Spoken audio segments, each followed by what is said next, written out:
오늘 우리에게 주시는 하나님의 말씀은 창세기 43장 1절에서 14절까지 말씀입니다. 그 땅에 기근이 심하고 그들이 애굽에서 가져온 곡식을 다 먹음에 그 아버지가 그들에게 이르되 다시 가서 우리를 위하여 양식을 조금 사오라.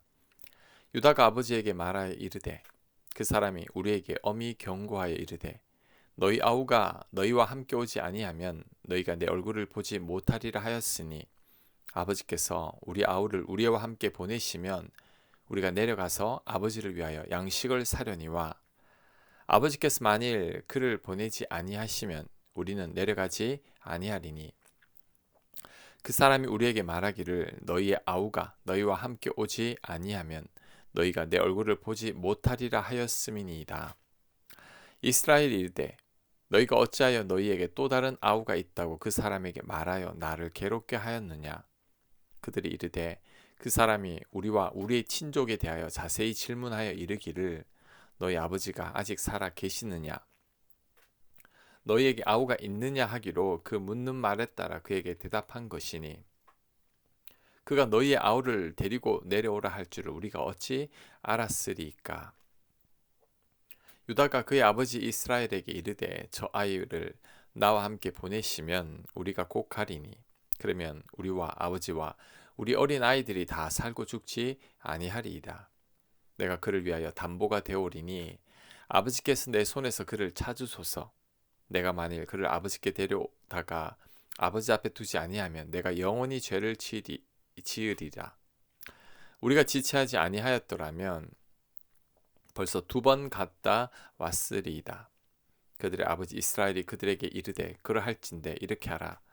너희는 이 땅의 아름다운 소산을 그릇에 담아 가지고 내려가서 그 사람에게 예물로 드릴지니 곧 유향 조금과 꿀 조금과 향품과 모략과 유향나무 열매와 감 복숭아이니라.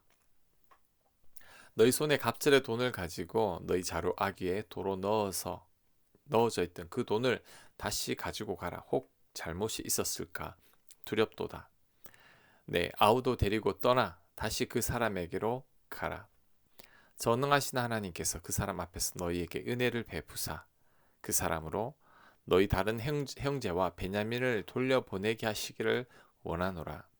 내가 자식을 잃게 되면 이르리로다. 아멘.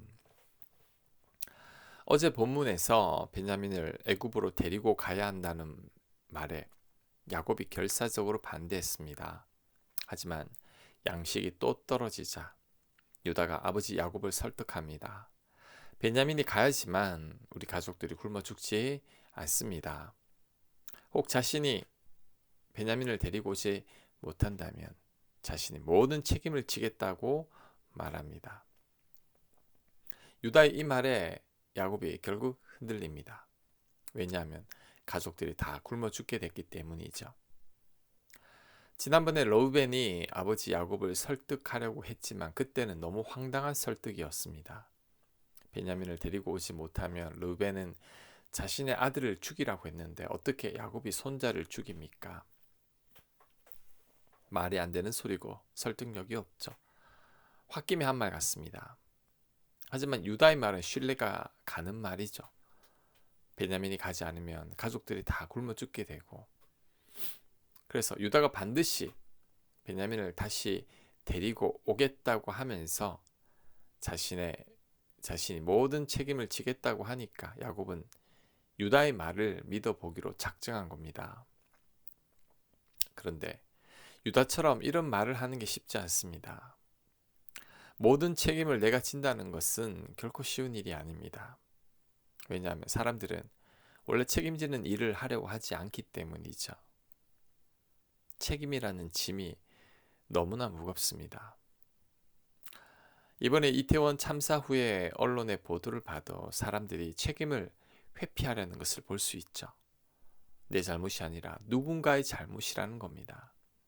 이로 인해 더 큰 논란이 되고 있죠. 하지만 누군가는 유다처럼 책임을 지려고 해야 합니다. 아무도 책임지고 싶어 하지 않는다면 공동체는 결국 와해되고 말죠. 교회에서도 어느 누가 한 명 책임지려는 사람이 없으면 봉사자도 없고 섬기는 자도 없습니다. 교회의 리더들도 없을 겁니다. 그러면 결국 교회는 운영될 수가 없습니다. 그리스도인들은 유다처럼 책임을 지는 자여야 합니다. 이런 태도는 예수님의 성품이죠. 예수님은 우리를 위해 아무런 죄도 없으신 분이 모든 책임을 다 지셨습니다. 죄는 우리가 짓고 그 죄에 대한 모든 책임은 예수님께서 다 지시고 십자가에서 죽으셨죠. 그 덕분에 우리가 구원받은 겁니다. 그러니 우리도 예수님의 이런 마음을 본받아야 합니다. 그래서 무조건 책임을 피하려고만 하지 말고 유다처럼 내가 책임질 수 있는 일은 책임져야 합니다. 물론 이렇게 책임을 지는 것이 쉬운 일은 아닙니다. 하지만 유다처럼 자원하여 책임을 지려고 할 때 하나님의 크신 은혜가 분명히 있습니다. 유다가 후에 많은 축복을 받아서 이스라엘의 장자 지파와 같은 역할을 한 것도 바로 이런 이유 때문이라고 할 수 있죠.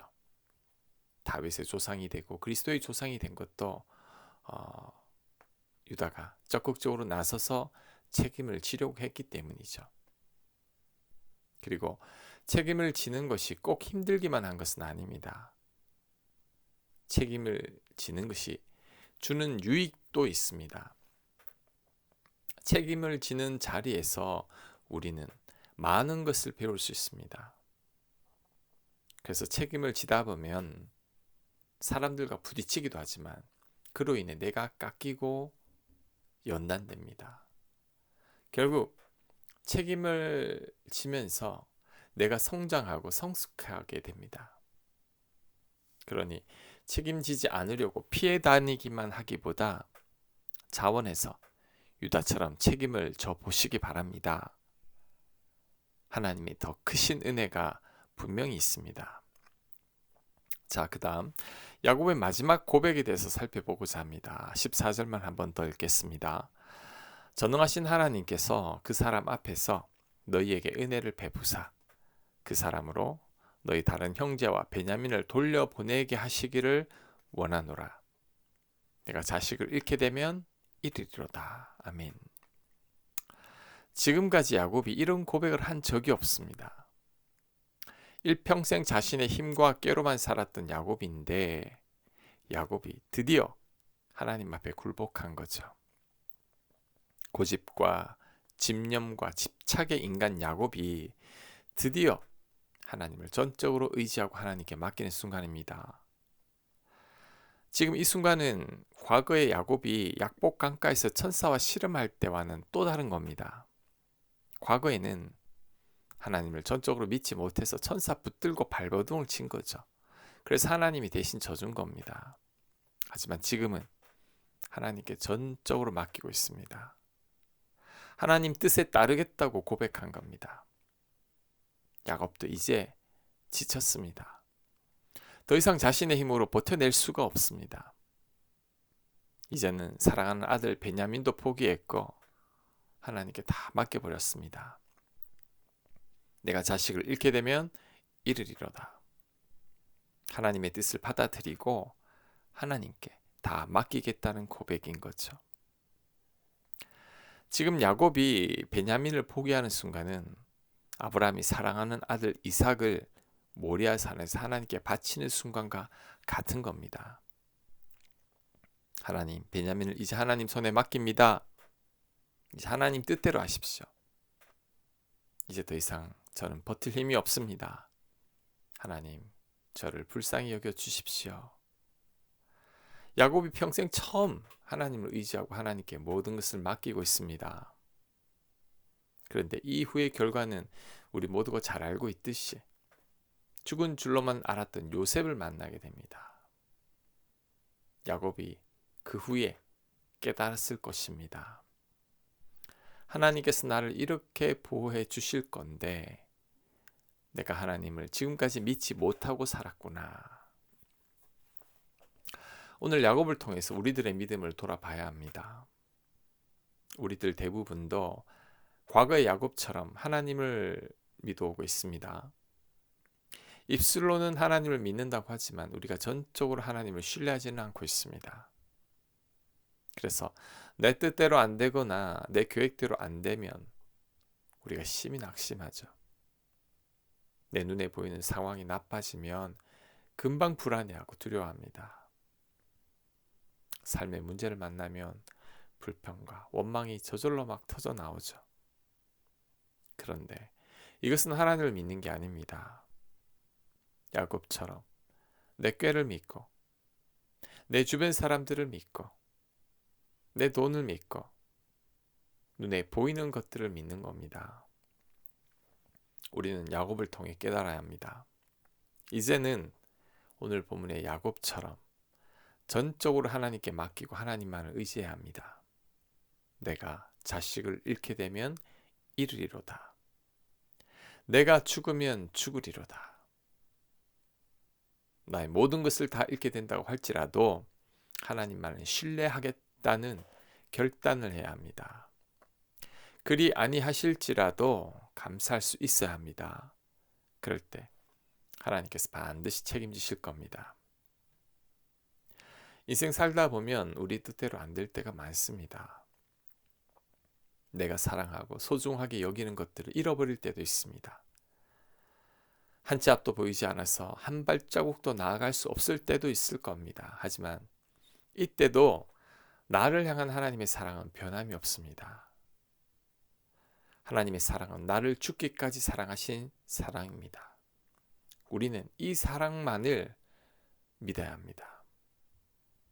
그럴 때 그 어떤 것들도 우리를 넘어뜨릴 수 없다는 것을 알게 될 겁니다. 하나님께서 우리들을 가장 선한 곳으로 인도하실 것이라는 확신도 생길 것입니다. 결국은 모든 것들이 합력해서 선이 될 것입니다. 우리는 이 사실만을 굳게 믿기만 하면 됩니다. 그럴 때 하나님의 은혜가 넘쳐날 것입니다. 아멘. 하나님, 야곱이 드디어 하나님 앞에 굴복합니다. 하나님 은혜를 의지하며 하나님께 맡기고 있습니다. 하나님, 우리도 이런 믿음 허락하여 주옵소서. 하나님께 우리의 모든 것을 다 맡깁니다. 잃게 되면 잃으리로다. 죽으면 죽으리로다. 하나님 앞에 모든 것을 다 맡겨오니 하나님 책임져 주옵소서. 우리를 사랑하신 하나님을 신뢰하오니 하나님을 전적으로 믿사오니 우리에게 은혜를 베풀어 주시옵소서. 예수님 이름으로 기도합니다. 아멘.